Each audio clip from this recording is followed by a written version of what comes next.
maxaa sababa marka youtuberada ku dhaqan magaalada Muqdisho in ay mar walba ay maxaa isqa qabsadaan in mar walba iyaga isku taagan yihiin in mar walba wax iska sheegaan intaas oo dhan waxaa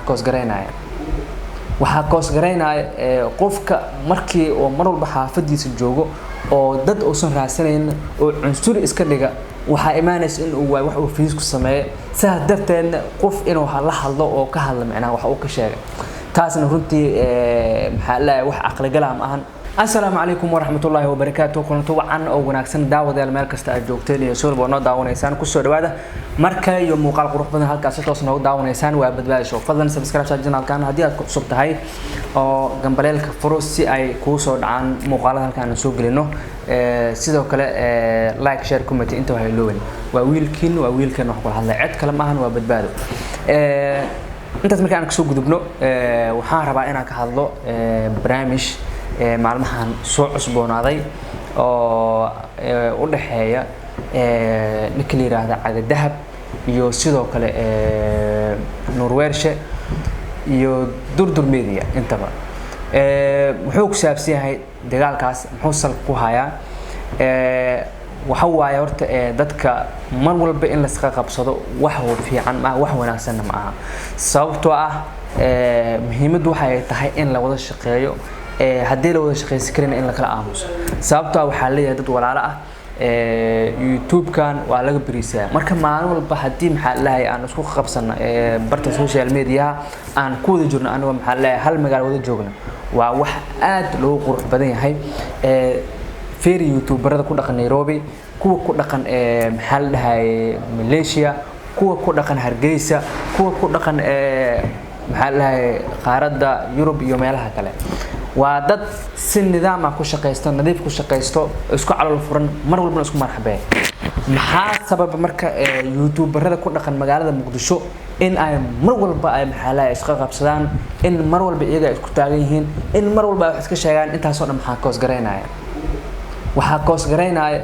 qofka markii oo mar walba xaafadiisa joogo oo dad uusan raasanayn oo cunsuri iska dhiga waxa imaanaysa in uu wax uu fiis ku sameeyo saa darteed qof inuu la hadlo oo ka hadla macnaha wax uu ka sheegay taasna runtii maxaa wax aqli galaam ahan wax maxaa lahayn oo maxaa qofka bini aadamka ah laga dhaadhici karo maahan sababtoo ah dad ayaa kugu xiran dadkaas kugu xiran waxay ka rabaan in la imaado talent ina maxaa waxay ku qoslaan in wax hadii xitaa qosl muhiimada xitaa wax ku qoslaan soo bandhigto maahan wax iyaga faa'iido leh macnaha wax ay ka faa'iideysan karaan ay wax kororsan karaan sababta waxa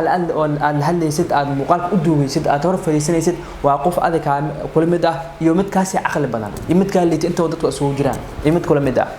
marka intaas oo dhan oo maskax ayaa la rabaa inaad kasbato laakiin maalin walba hadii maxaa aad qor imaado muuqaal oo ina qof weerarta leh ah taas runtii talent ma ahan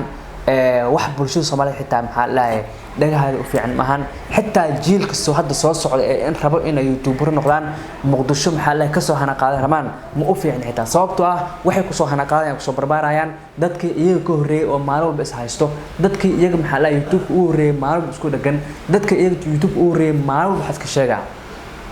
dadkii iyaga YouTube u horeeyay oo maalin walba maxaa lahayn isku taagano ka hadlaaya wax dhagaha u fiicneen isaha iska qabsanaya wax been aska sheegay iyo wax runa intaba intaas oo dhan waxay sabab kartaa marka in laga niyo jabo youtuberada ku dhaqan Muqdisho xitaa kii talent laha ee ka soo baxa wax maxaa la cusub la yimaado halkaas jooga Muqdisho naga dhaafanta Allah taas ay koos gareynay ugu dambeyn marka aniga hadda qof ma jirto aan si toos ah maxaa la oo taageerayna laakiin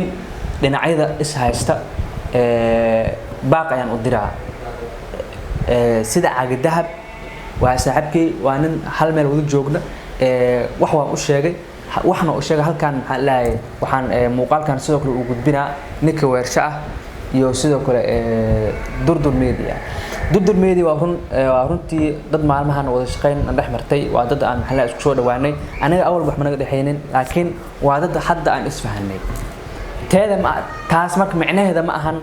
in aan maxaa lahayn dad aan weerar ku nahay dad aan u heshiinin macnaheedu waxay tahay in aan nahay dad isfahmay rabo in ay wada shaqeystaan rabo in ay muuqaal is dhaafsadaan kaliya in YouTube kooda iyo barta ay ka shaqeystaan maxaa la kala kacsadaan taas marka waxay sababtay in ay dad si kale u fahmaan ay dhahaan dadkan waxa ay sameeyeen isbahaysi anaga isbahaysi ma sameeyeen xaqiiqatan laakiin waxaan sameeynay wada shaqeyn taas ayaa dad caloosh ka gubtay runtii dad badan ayaa ka xanuunsaday oo arintaas ay qaadan waayeen marka nimiyow waxa waaye xaasidnimada ma fiicno waa runtii waxyaabaha inta badan youtuberada muqdisho ay horumar ugu sameey waayeen waa xaasidnimada xasadna maxaa la ma waara xasad sidoo ma waara hadda ka hor waxa dhacday taariikhda waxaan ku hayno xilligii fircoon waxa jirtay in shaydaan oo guri u soo galay markii shaydaanka oo guri u soo galay oo dhahay fircoon macnaha labadeena qof naga daran oo ilaahay ku caasiyay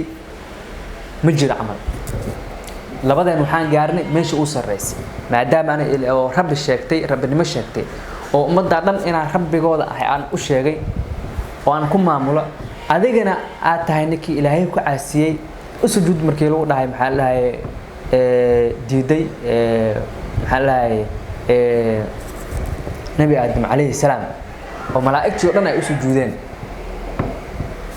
marka saas markuu dhahay shaydaan wuxuu dhahay maya waxaa naga daran aniga iyo adiga oo heerkaas gaarnay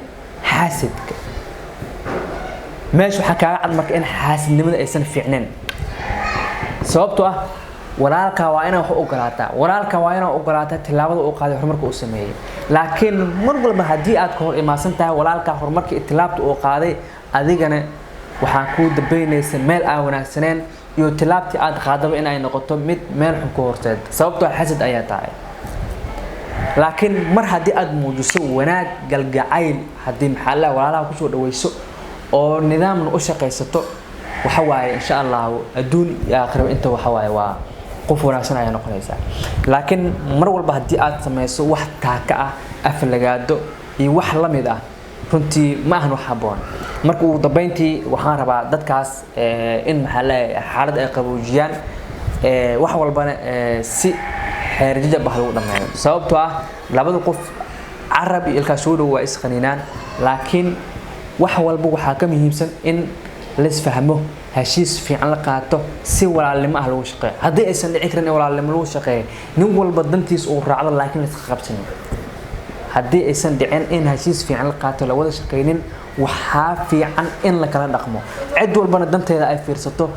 adduunyada maxaa la hor u raacato laakiin ma ahan in la isku mashquulo fiyus la iska raadiyo mar walba wax la iska sheego walaal fiyuska aad raadinayso waxa ka sharaf xun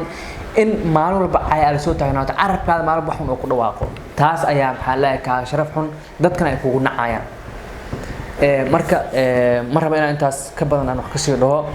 insha Allah wixii maxaa la oo intaan ka badan waan maxalla waan isla arki doonaa laakiin waxaan jeclahay maxalla in baash la dimi doono meel fiican ay ku soo dhamaan doonto insha Allah markale ayaan si qurux badan aan u wada hadli doonaa wixii ka soo kordha iyo meel fiican inaan naga jecelna arinta aan galno meel wanaagsan aan ku soo dhameeyno hadii maxalla ay noo suurgal wayso iyo hadii ay noo suurgashaba inta insha Allah waan la socod doontaan waa saaxiibkiin badbaadin leh muuqaalkan qurux badan mid lamid ah inta aan dib ugu kulmi doono waa aniga oo badbaada ah iyo sidoo kale Reen Team Show